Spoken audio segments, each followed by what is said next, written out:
Langsung mulai saja, kita mulai untuk mereview jurnal. Jurnal yang akan kita bahas pada kesempatan kali ini yaitu adalah judulnya Cultural Intelligence dan Socio-Cultural Adjustment pada mahasiswa Indonesia yang kuliah di luar negeri. Jadi penulis jurnal ini yaitu Ansori Algoni, yang pertama Ansori Algoni, yang kedua ada Sari Zakiyah Akmal. Jadi dua ini adalah penulis dari jurnal penelitian ini. Kemudian jurnal ini itu diterbitkan pada tahun 2018.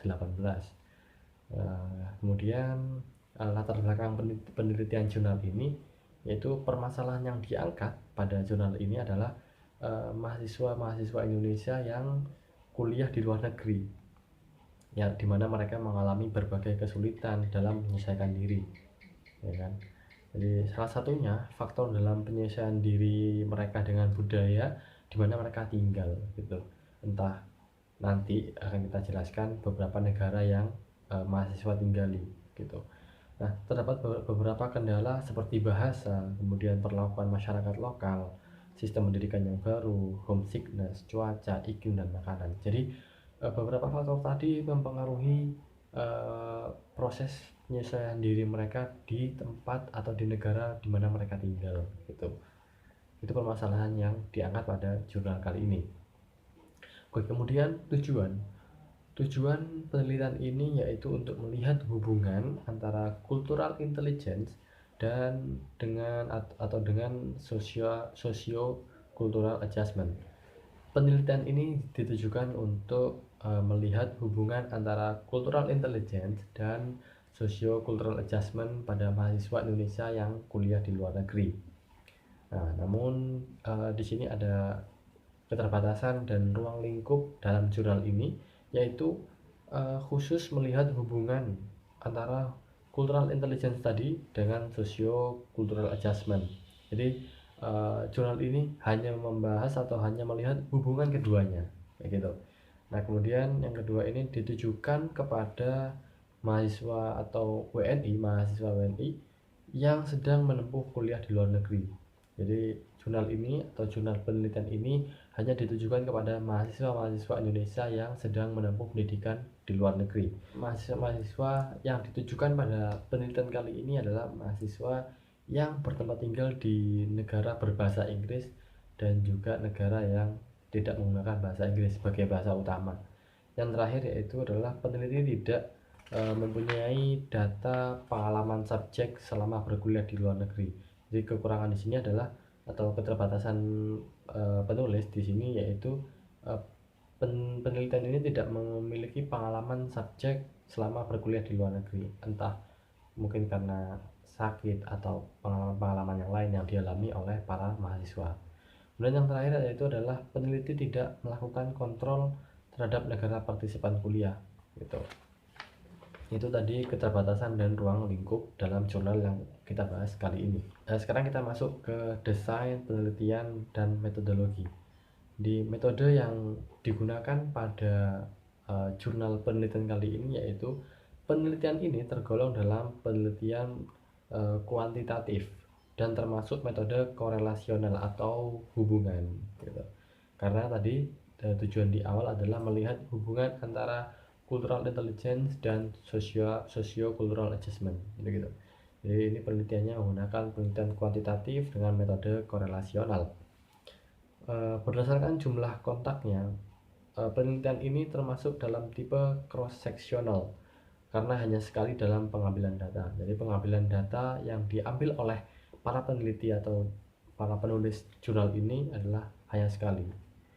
Kemudian sampel atau variabel penelitian yang digunakan pada penelitian kali ini adalah mahasiswa Indonesia atau WNI yang sedang kuliah di luar negeri. Penelitian ini menggunakan teknik non-probability sampling. Untuk pengambilan datanya menggunakan teknik incidental sampling.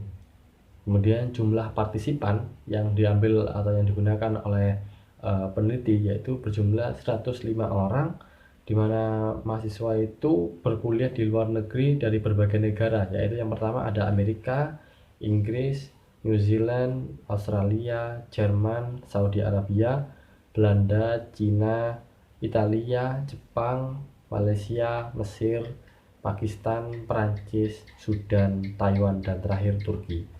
Jadi itu sampel yang digunakan oleh peneliti dalam review jurnal kali ini. Nah, adapun penemuan yang didapatkan oleh peneliti yaitu setelah dilakukan uji korelasi bivariat menggunakan statistika, ditemukan bahwa hubungan ICK dengan SCA atau Sociocultural Adjustment berhubungan positif secara signifikan, namun memiliki nilai yang rendah. Artinya, semakin tinggi ICK akan semakin tinggi pula SCA individu. Jadi sedikit gambaran, SCA itu adalah Sociocultural Adjustment. Apa itu Sociocultural Adjustment? Yaitu adalah sebuah kompetensi yang dimiliki oleh seseorang dalam menyesuaikan dirinya dengan budaya yang baru di mana mereka tinggal. Seperti itu. Nah, kemudian yang kedua, setelah diberi kontrol dengan variabel bahasa dan jenis kelamin, hubungan ICK dan SCA berhubungan positif, namun tetap memiliki nilai yang rendah. Artinya semakin tinggi ICK, maka SCA akan semakin tinggi pula. Nah, kemudian yang terakhir, hasil perhitungan parsial didapatkan bahwa variabel bahasa dan variabel jenis kelamin tidak banyak memengaruhi hubungan antara ICK dan ECF dengan SCA. Itu penemuan dalam review jurnal kali ini. Adapun diskusi dalam jurnal ini yaitu jenis kelamin wanita atau mahasiswi memiliki nilai yang lebih tinggi daripada laki-laki atau mahasiswa. Diasumsikan bahwa wanita lebih mudah menyerap pengetahuan budaya yang baru. Jadi mahasiswi atau mahasiswa perempuan itu lebih mudah dalam menyerap informasi-informasi baru dan bisa lebih tanggap, lebih responsif terhadap pengetahuan budaya yang baru gitu dibandingkan dengan mahasiswa laki-laki. Kemudian analisis lain mengenai uji beda pada negara-negara yang menggunakan bahasa Inggris sebagai bahasa utama dan negara yang tidak menggunakan bahasa Inggris sebagai bahasa utama. Jadi mahasiswa yang menguasai bahasa Inggris itu memiliki SCA yang lebih tinggi daripada mahasiswa yang tidak menggunakan bahasa Inggris.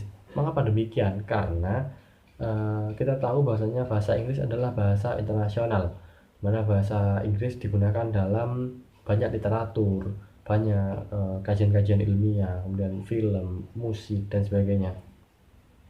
Jadi mahasiswa-mahasiswa yang kuliah di luar negeri dan di negara yang menggunakan bahasa Inggris sebagai bahasa utama, mereka akan memiliki SCA yang lebih tinggi daripada mahasiswa-mahasiswa yang kuliah di negara yang tidak menggunakan bahasa Inggris sebagai bahasa utamanya.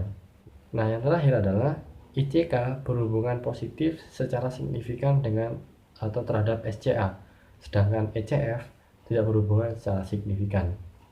Jadi beberapa istilah-istilah seperti CQ atau Cultural Intelligence, kemudian Sociocultural Adjustment, ICK, kemudian ECF akan bisa dilihat atau bisa dibaca di jurnal yang nantinya akan saya bagikan. Mungkin sekian review jurnal kali ini. Terima kasih atas perhatiannya. Wassalamualaikum warahmatullahi wabarakatuh.